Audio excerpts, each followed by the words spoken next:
예수님이 마귀에게 시험 받으신 이야기는 우리가 잘 아는 이야기입니다.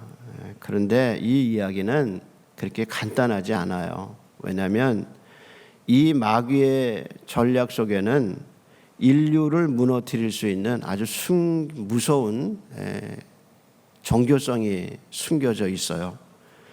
그리고 마귀는 이 방식을 통해서 지금도 수많은 사람을 유혹하고 있어요. 특별히 믿음 생활하는 사람들에게 이 방법을 사용하고 있어요. 예수님은 이 마귀의 전략을 아주 무섭게 예수님은 무력화시키고 우리에게 마귀의 시험을 이길 수 있는 방식을 가르쳐 주셨어요. 우선 이 이야기는 반전이 있어요. 반전이라는 말은 우리가 기대했던 것과 다르게 갑자기 순간이 바뀌는 것을 우리가 반전이라고 그러죠. 예수님의 시험은 그런 반전의 요소가 있어요. 왜냐하면 누가복음 1장에서 누가는 예수님이 하나님의 아들이 성령으로 잉태된 하나님의 아들인 것을 밝혔어요. 그리고 세례받을 때도 온 세상을 향해서 하나님이 이는 내 아들이라 그랬어요. 족보를 통해서도 예수님이 하나님의 아들인 것을 증명했어요.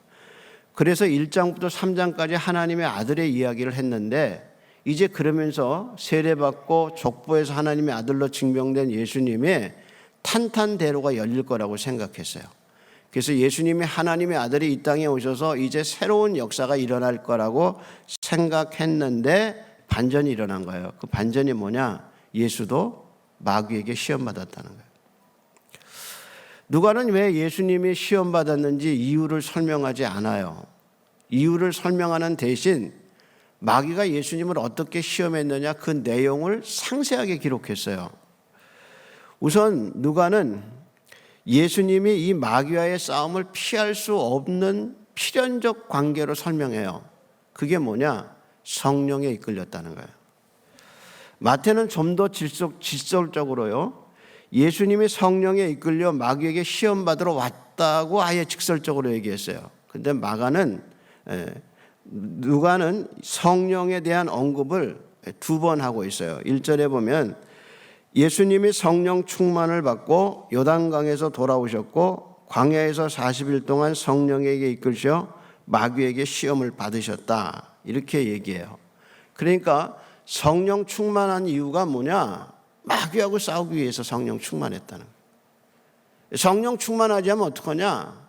마귀하고 싸우면서 이길 수 없다는 거예요. 인성을 입으신 예수님, 하나님의 아들이신 예수님도 성령과 기도가 없이는 마귀를 이길 수 없다. 그래서 기도하시고 성령 충만한 다음에 광야에서 마귀와 대적했다. 이게 지금 누가의 논리란 말이에요.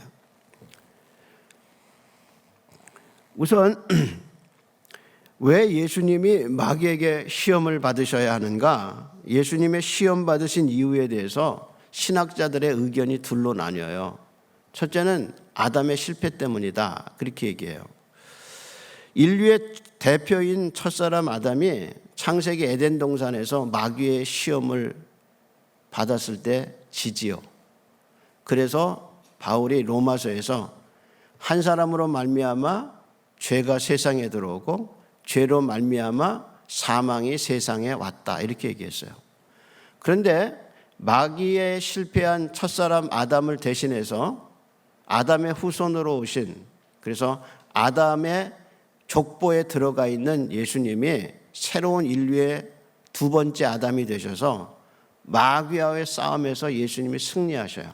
그래서 바울은 이것을 로마서에서 한 사람으로 말미암아 영생이 세상에 들어왔다 하고 첫사람 아담과 2번째 아담을 비교하죠. 그래서 예수님이 왜 시험받았느냐? 그것은 첫사람 아담이 실패한 것을 2번째 아담이신 예수님이 마귀를 이기기 위해서 시험받으셨다. 이게 첫 번째 해석이에요. 또 다른 해석은 광야라는 말에 집중하죠. 이스라엘 백성이 광야에서 가나안 땅에서 들어가다가 하나님 기쁘시게 못해요. 하나님은 10번씩 시험하다가 그들이 광야에서 멸절하죠. 그리고 새 세대의 사람들만 가나안 땅에 들어가요. 그 실패한 이스라엘을 대표해서 새로운 예수님, 새로운 이스라엘이신 예수님과 그를 따르는 예수님의 무리, 그것이 새로운 이스라엘이에요. 그래서 광야에서 예수님이 디베랴 방화에서 5천 명을 먹이신 사건은 새로운 이스라엘의 출현으로 해석하는 학자들이 있어요. 그래서 예수님이 시험 받으신 이유는 옛시대 이스라엘이 실패했던 것을 예수님이 새로운 이스라엘이 돼서 하나님을 기쁘시게 한 사건이다. 이렇게 두 가지 해석으로 나뉘어요. 다 일리가 있는 해석이에요. 그런데 누가의 관점은 좀 달라요. 누가는 예수님이 받으신 세 가지 시험 이야기하면서 마귀가 예수님에게 강요한 게 뭐냐? 기적이라는 거예요. 기적. 예를 들어서 돌로 떡을 만들어라. 기적이죠. 돌이 어떻게 떡이 돼요? 돌은 돌이지, 떡은 떡이지. 근데 돌로 떡 만들어라. 기적을 베풀어라 이거예요. 그리고 예수님을 높은 곳에 올라가서 세상 영광을 다 보여주고 나에게 절 한 번만 해라. 내가 너에게 성공, 이 모든 세상을 너한테 주겠다 하고 이야기하죠. 그리고 예수님을 성전 꼭대기에 올려놓고 뛰어내려라. 그러면 성경에 기록된 대로 하나님이 너를 천사를 통해서 받들어 줄 거다. 생각해 보세요. 뛰어내렸는데 천사가 와서 탁 받들어요. 그래서 거의 돌멩이에 부딪히지 않게 예수님을 내려놨어요. 그걸 바라보는 모든 사람들이 기적이라고 소리를 지르죠. 그러니까 이런 기적적인 방법을 통해서 네가 하나님의 아들 되는 것을 증명해봐라. 이것이 기적이라는 공통점을 통해서 하나님의 뜻을 이루라. 이게 지금 마귀의 시험 방법이에요. 유진 피러스는 예수님의 길이라는 책에서 예수님의 시험 받으심에 대해서 이렇게 해석했어요. 마귀는 예수님에게 소명을 포기하라고 말하거나 그가 받은 세례의 유효성을 부인하라고 하지 않았다. 하늘에서 들려오는 소리를 의심하라고 말하지도 않았다. 다만 마귀의 유혹은 방법에 집중되어 있다. 마귀는 예수님의 목적을 성취하는데 가장 적합한 방법들에 대해서 의문을 제기했다. 이 말의 핵심은 예수님이 하나님의 목적을 이루기 위해서 걸어갈 길이 있는데 마귀는 그 길을 부인하지 않았다는 거예요. 걸어가라는 거예요. 하나님의 뜻을 이루라는 거예요. 그런데 손쉬운 방법인 기적을 통해서 하나님의 뜻을 이루라는 거예요. 그러면 예수님은 하나님의 구원 사역을 어떻게 이루느냐? 기적적인 방법으로 이루지 않으셔요. 예수님은 어떻게 이루시느냐? 죽어야 돼요. 그리고 부활하셔야 돼요. 그걸 바울이 로마서 1장 4절에 이렇게 얘기했어요. 성결의 영으로는 죽은 자 가운데서 부활하사, 그 다음 말은 능력으로 하나님의 아들로 선포되었으니 우리 주 예수 그리스도라. 그러니까 예수님이 하나님의 뜻을 구원 사역을 이루기 위해서는 기적의 방법으로 이루어서는 게 아니에요. 예수님이 죽어야 돼요. 그리고 예수님이 부활하셔야 진짜 하나님의 아들로 온 세상에 선포되는 거예요. 근데 마귀는 죽지 말라는 거예요. 그래서 베드로가 이런 일이 절대로 주님에게 일어나지 않습니다 하고 예수님의 십자가 죽음을 얘기하니까 예수님 뭐라 하세요? 사탄아 내 뒤로 물러가라 그러죠. 그게 사탄의 방법이랍니다. 사탄은 예수님이 구원 사역하면서 기적적인 방법으로 이루지 죽지 말라는 거예요. 그래서 복음서에서 예수님이 기적을 베푼 다음에 혹은 죽은 자를 살리신 다음에 내가 했다고 말하지 말라고 그랬어요. 왜냐하면 하나님의 아들 되심을 증명하는 것은 죽은 자가 살아나고 병자가 낫는 그것이 아니라는 거예요. 기적이 아니라 예수가 죽으셔야 돼요. 그리고 죽은 예수가 부활하셔야 돼요. 그래야 우리의 죄 문제가 해결되고 우리가 하나님 앞에 옳은 의인이 될 수 있는 거예요. 그래서 십자가의 죽음과 부활이 예수님이 반드시 겪어야 할 건데 마귀는 시험하는 거예요. 그거 하지 말라는 거예요. 이런 관점에서, 이런 성경의 큰 관점에서 오늘 예수님의 시험 이야기를 봐야 해석이 되는 거예요. 자, 그럼 첫 번째 시험을 좀 살펴봅시다. 시험의 내용이 뭐냐? 광야에 널브러져 있는 돌멩이를 가져다 놓으면서 얘기하죠. 이거 돌을 떡으로 만들어라. 그래서 먹어라. 이렇게 얘기하죠. 여기서 마귀는 예수님이 누군가 하는 정체성을 분명히 알았어요. 왜냐하면 예수님 보고 뭐라 했냐? 돌을 들어 떡을 만들어 먹어라 그랬어요. 저도 마귀의 시험을 많이 받았어요. 근데 한 번도 마귀가 저보고 이 마이크 가지고 떡 만들어 봐라 이런 시험 저한테 안 와요. 이 그릇 갖고 너 한번 떡 만들어 봐라. 한 번도 그런 시험 안 했어요. 만약에 여러분 가운데 그런 시험을 당하는 사람이 있다. 그럼 자기 정체성을 한번 살펴보세요. 내가 누군가. 저는 한 번도 그런 시험 안 당했어요. 근데 다른 걸로 시험 당했어요. 근데 마귀는 예수님에게 시시한 걸로 시험하지 않았어요. 뭐라 그러냐? 할 수 있는 걸 했어요. 그게 뭐냐? 돌 갖고 떡 만들어라. 예수님만 할 수 있어요. 왜냐하면 예수님이 말씀으로 세상을 창조하시잖아요. 그래서 요한복음 1장에 분명히 얘기하잖아요. 태초에 말씀이 계시니라. 이 말씀이 하나님과 함께 계셨으니 이 말씀은 곧 하나님이시라.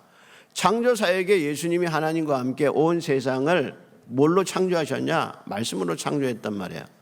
그러니까 그 마귀가 그걸 너무나 잘하니까 예수님 보고 뭐랬냐? 이 돌들어 명하여 그러죠. 말해서 돌 변해서 떡 되라. 그러면 떡 된다는 거예요. 그러니까 너 한번 그렇게 만들어서 먹어봐라. 그렇게 얘기한 겁니다. 요단강에서 그러면 마귀는 예수님에게 왜 이런 시험을 줬을까? 그것은 예수님이 굶었어요. 얼마나 굶었냐? 40일을 굶었어요. 40일을 굶으면 어떤 일이 있나? 한 10일 굶으면 사람들이 그래요. 보면 이 빨간 게 사과로 보인대요. 네, 머리카락이 라면으로 보인대요. 40일을 굶으면 굶는지 안 굶는지를 모른대요. 그런데 40일을 굶은 예수님에게 뭐라고 그랬냐? 네가 돌 보고 명해서 떡 되게 해라. 그런 거예요. 그런데 예수님이 굶기 전에 어디 계셨냐? 광야에 있기 전에 어디였냐? 요단강에 계셨어요. 그래서 누가는 요단강에서 성령 충만을 받고 광야로 왔다고 요단강과 광야를 얘기했어요. 근데 요단강에서 무슨 일이 있었냐? 하나님이 온 세상 사람을 향해서 소리치셨어요. 보라 내 사랑하는 아들이요 내 기뻐하는 자라 소리쳤어요. 근데 그 기뻐하고 내가 사랑한다는 아들이 광야에서 어떻게 했냐? 40일을 굶고 있어요. 아니 하나님 뭐하고 계신 거예요? 아니 요단강에서는 사랑한다며 요단강에서 내 기뻐하는 자라고 소리치셨는데 광야에서 자기 아들이 40일 동안 굶고 마귀에게 시험받고 있는데 하나님 뭐 하시냔 말이에요. 도대체 하나님이 예수님을 사랑했다면 이렇게 굶길 수 있느냐는 거죠. 이렇게 광야에 둘 수 있느냐는 거예요. 여러분 광야라는 이미지가 고독 아니에요. 연단, 고독, 외로움, 캄캄한 밤 그게 뭐예요? 광야의 이미지잖아요. 아니 어떻게 자기 아들을 이렇게 광야 속에 내버릴 수 있어요? 사랑한다며 기뻐한다며 어떻게 이렇게 광야에 처박을 수 있느냔 말이에요. 여러분 배고픔과 고독은 인간에게 가장 비참한 현실이에요. 나 배고픈 건 참겠어요. 근데 내 자식을 먹일 수 없는 부모의 가슴은 찢어지는 거예요. 배고픔은 현실이에요. 고독은 이념이 아니에요. 이건 내가 지금 당하고 있는 어려움이에요. 그게 광야예요. 제가 아는 선배 목사님이 하소연을 했던 적이 있어요. 60년대 신학을 했는데 얼마나 어려운 때예요. 그러다 보니까 점심을 못 먹는 일이 허다했어요. 자존심은 있어서 기숙사에 있는데 다른 사람 밥 먹으러 가는데 금식한다고 그러고 하루 굶고 이틀 굶고 3일 굶고 4일 굶고 이렇게 지나는데 갑자기 그런 생각 들더래요. 아니 하나님이 살아계시면 내가 지금 세상 일을 그만두고 신학하겠다고 신학교 와서 공부하는데 아니 먹여는 줘야지. 하나님 내가 나가서 지금 내가 일하면 내가 굶지 않는데 내가 하나님 지금 내가 신학하겠다고 하나님 앞에서 공부하는데 아니 당신의 종을 이렇게 굶기면 됩니까? 먹여야죠 하나님. 이게 그 사람의 그 선배의 하소연이에요. 어떻게 이렇게 날 굶길 수 있어요 하나님? 당신의 종인데 어떻게 나를 이렇게 굶길 수 있어요? 하고 하나님께 기도하게 되더라는. 우리도 같은 시험에 들어요. 성경은 하나님이 우리를 사랑한다고 그러잖아요. 너를 위해서 죽었다고 그러잖아요. 모든 걸 공급한다고 그러잖아요. 근데 왜 하나님이 나 공급해 주지 않느냐는 거예요. 왜 나 아프게 하느냐는 거예요. 왜 내가 이렇게 고독 속에 떨어져 있느냐는 거예요. 도대체 하나님 뭐하고 계시냐는 거예요. 마귀는 절대로 하나님이 없다고 하지 않아요. 마귀는 하나님이 계시다고 우리에게 말해요. 그런데 하나님이 계신데 왜 널 그냥 두냐는 거예요. 하나님이 계시면 왜 널 도와주지 않느냐는 거예요. 여러분, 마귀는 언제나 우리의 현실적 문제를 가지고 치고 들어옵니다. 병들었을 때. 하나님 살아계신데 넌 왜 병드냐? 하나님 성경에 보니까 예수님은 그렇게 사람도 많이 치료하는데 왜 너 치료해 주지 않느냐? 마귀가 현실적인 문제를 갖고 치고 들어와요. 인간관계가 힘들어졌을 때, 그리고 사업이 힘들어졌을 때, 자식이 속썩일 때, 어려운 일 생길 때, 아니 하나님이 살아계신다는데 왜 너 도와주지 않냐? 이게 마귀의 목소리예요. 광야에서 고독감에 40일을 굶고 있는 예수님에게 하나님 뭐 하시냐? 너도 못 먹이시는 하나님이 도대체 너 뭐 하고 있냐? 그래서 하는 말이 뭐냐? 네가 만들어라 이거예요. 시편 기자들이 가장 괴로울 때는 하나님이 살아계신데 왜 너 그냥 두냐는 하나님의 부재예요. 하나님의 침묵. 그래서 그들이 조롱하기를 너의 하나님이 어디 있느냐? 그럴 때마다 시편 기자는 가슴이 아픈 거예요. 이게 바로 사탄의 목소리입니다. 아마 이 사탄의 목소리에 수많은 신자들이 빠져 있어요. 진짜 하나님 살아계신데 왜 나 안 도와주냐? 왜 우리 집안 문제 해결해 주지 않느냐? 이 공식에 수많은 그리스도인들이 마귀의 공식에 빠져 있어요. 이걸 주님이 어떻게 깼느냐 그거예요. 예수님은 이 시험을 어떻게 이겼어요? 물론 우리는 그렇게 알죠. 말씀으로 이겼어요. 말씀으로 이겼어요. 그렇죠. 말씀으로 이겼죠. 근데 말씀으로 이겨보세요. 지도 안 믿는 말씀 갖고 믿나? 우리는 가끔 드라큘라 그 마귀 영화처럼 십자가만 들이대면 마귀가 떠나가니까 성경 말씀을 자기에게 맞게 인용해서 말씀이 이렇게 얘기하니까 하고 아무리 해봐도 그 말씀 지가 안 믿어. 무슨 소용이 있어요? 예수님이 말씀 갖고 이기셨어요. 근데 예수님 그 말씀 믿으셨어요. 이게 중요한 거야. 그러면 예수님이 뭘 어떻게 이기셨냐? 누가가 말한 거하고요, 마태가 말한 거를 비교하면 차이가 있어요. 마태는 뭐라고 얘기했냐면 사람이 떡으로만 살 것이 아니요 하나님의 입에서 나오는 모든 말씀으로 살 것이다 라고 전체 문장을 인용했어요. 근데 누가는 의도적으로 뒤에 문장을 뺐어요. 그리고 뭐라고 얘기했냐? 사람이 떡으로만 살 것이 아니니라 하고 뒷문장을 빼버렸어요. 그러면 마귀가 이 돌 갖고 떡 만들어라 그랬더니 예수님이 뭐라고 말씀하셨냐? 사람이 떡으로 사는 것이 아니다. 그러고 끝났어요. 이 말씀이 어디서 왔느냐? 신명기 8장에서 왔어요. 신명기 8장은 어떤 장이냐? 모세가 이스라엘의 신세대에게 한 얘기예요. 이제 신세대가 9세대하고 같이 1대, 2대가 다 나왔는데 1대가 죽었어요. 이제 다음 세대가 광야로 들어갈 때 신명기 8장에 설교한 거예요. 그러면서 뭐라고 그랬냐면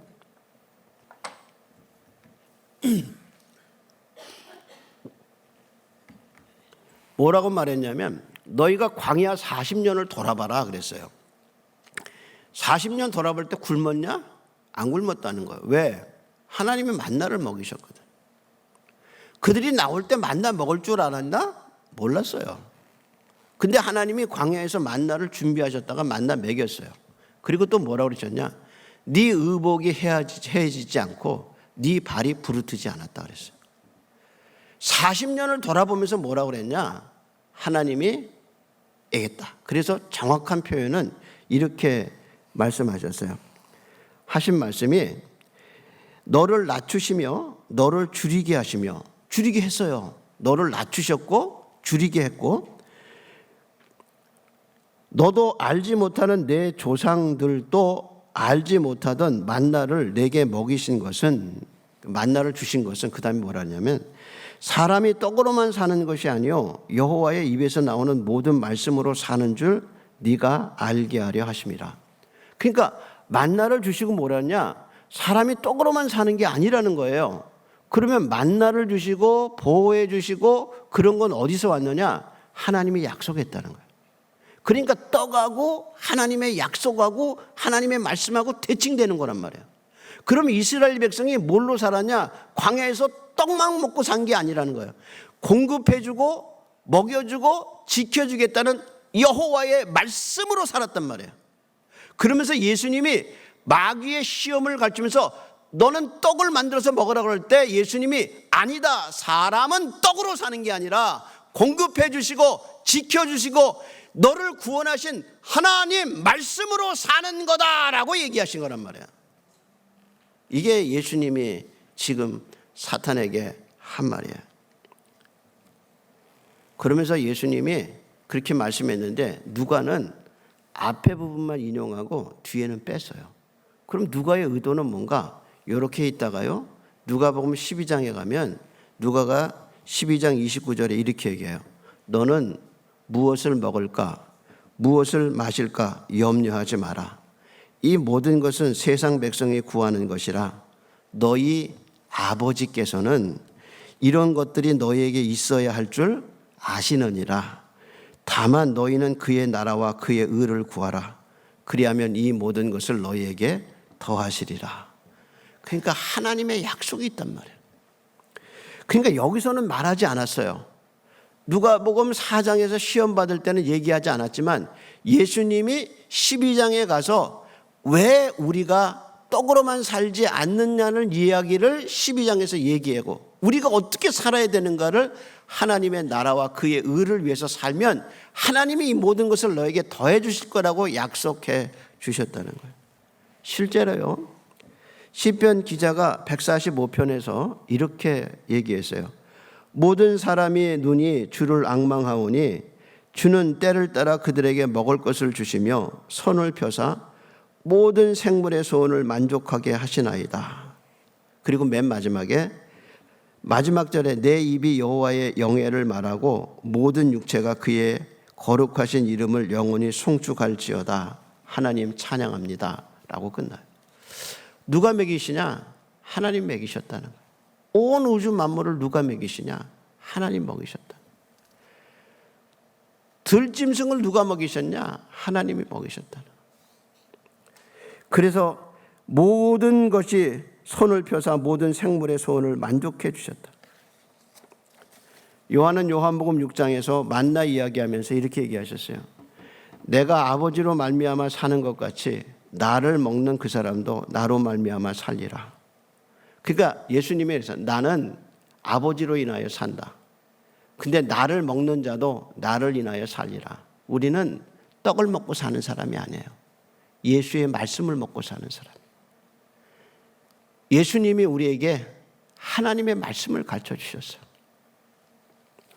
하나님을 우리 일상의 필요를 채워주시는 수단으로서의 하나님을 믿지 마세요. 하나님이 계신데 내 모든 필요를 채워주는 하나님이라고 생각하지 마세요. 하나님이 나를 행복하게 해줘야 되고 내 자식들 잘 되게 해줘야 되고 나를 건강하게 해줘야 되고 그리고 내 앞길에 평탄하게 해주는 하나님은 우상이에요. 우상. 나의 행복을 위해서 존재하는 하나님, 성경이 말하는 하나님 아니에요. 내 필요한 것만 채워주는 하나님, 성경이 말씀하신 하나님 아니에요. 하나님은 내 행복과 내 필요를 채우기 위해서 존재하는 분이 아닙니다. 우리가 떡만 있으면 살 것이라고, 그래서 네가 노력해서 네가 공급해서 살라고 얘기하는 것은 마귀의 전략입니다. 그래서 많은 사람이 하나님이 어디 있어? 내가 벌어야지, 내가 입어야지, 내가 안 벌면 누가 날 보냐, 누가 우리 가족을 먹이냐, 그것이 세상의 소리란 말이에요. 근데 하나님을 만나고 나면 하나님의 공급과 하나님이 온 세상의 주인이시라는 것을 알게 돼요. 그래서 시편 23편에 다윗이 여호와는 나의 목자시니 내가 부족함이 없으리로다. 그게 하나님을 믿는 사람의 고백이에요. 사람이 떡으로만 사는 것이 아니라 여호와의 입에서 나오는 모든 말씀으로 산다고 고백하는 사람이에요. 예수님이 12제자를 전도여행 보내시고 그 전도여행에서 돌아온 제자들에게 물어봤어요. 너에게 부족한 것이 있더냐? 그 믿음 없는 제자들이 한 얘기예요. 없습니다. 인생을 돌아보고 나면 신명기 8장처럼 하나님이 공급해 주셨어요. 하나님이 채워주셨어요. 하나님이 먹이셨어요. 순간순간은 병들고 순간순간은 부족해서 가슴 아팠지만 전능하신 하나님이 가장 좋은 때 채워주셨고 그 하나님이 우리의 삶을 인도하셨어요. 그래서 낮춰지기도 하고 굶주리기도 했지만 하나님이 나를 그 모든 과정을 통해서 사람이 떡으로 사는 존재가 아니라 여호와의 입에서 나오는 말씀으로 사는 존재인 것을 알 수 있도록 나를 만드신 분이 누구냐? 하나님이란 말이에요. 따라서 우리는 하나님을 믿어야 합니다. 하나님의 약속과 그 말씀을 믿고 살아야 합니다. 그분이 나를 구원했으니까 책임져 주실 거고, 내가 사망의 음침한 골짜기를 다니고 내게 어떤 일이 일어난다 할지라도 하나님이 나를 사랑하는 것은 변하지 않습니다. 요단강에서 내가 너를 사랑하는 자요 내 기뻐하는 자라고 말씀하신 하나님은 내가 광야에 있을지라도 변함없이 나를 사랑하십니다. 마귀의 유혹에 넘어가지 마십시오. 하나님은 우리를 사랑하십니다. 기도하겠습니다. 하나님, 인성을 입고 이 땅에 오신 예수님은 요단강에서도 광야에서도 십자가에서도 하나님 신뢰했습니다. 예수님의 제자인 우리도 어떤 상황 속에서도 현상을 인하여 살지 아니하고 믿음으로 살게 하여 주옵시고, 그 믿음이 하나님의 말씀에 뿌리 되는 뿌리를 둔 믿음이 될 수 있도록 은혜 베풀어 주시어서 다윗의 고백처럼 내가 사망의 음침한 골짜기를 다닐지라도 해를 두려워하지 않을 것은 주께서 나와 함께 하심이라, 그 말씀을 믿는 신앙을 우리에게 허락하여 주시옵시고, 지금도 마귀의 논리와 마귀의 전략에 빠져 있는 우리를 말씀으로 건져주셔서 병들었을 때, 힘들었을 때, 어려울 때라도 하나님이 변함없이 나를 사랑하시고 하나님의 말씀에 변함이 없다는 사실을 믿는 신앙인들이 되게 인도하여 주옵시고, 하나님의 구원 역사, 하나님의 인도하시는 역사를 믿고 돌아가는 성도들이 되게 지켜 주시옵소서. 이제는 우리를 위하여 이 땅에 오시고 십자가에 죽으시고 부활하여 주셔 우리 주님 예수 그리스도의 은혜와 가장 고귀한 당신의 아들 예수 그리스도를 우리에게 보내주신 변함없으신 하나님의 사랑하심과 그 예수님을 믿을 수 있도록 믿음을 주시고 말씀이 믿어지게 역사하시는 성령 하나님의 역사가 오늘 엎드려 예배한 모든 이들의 심령 속에 이제로부터 영원토록 함께 있을지어다. 아멘.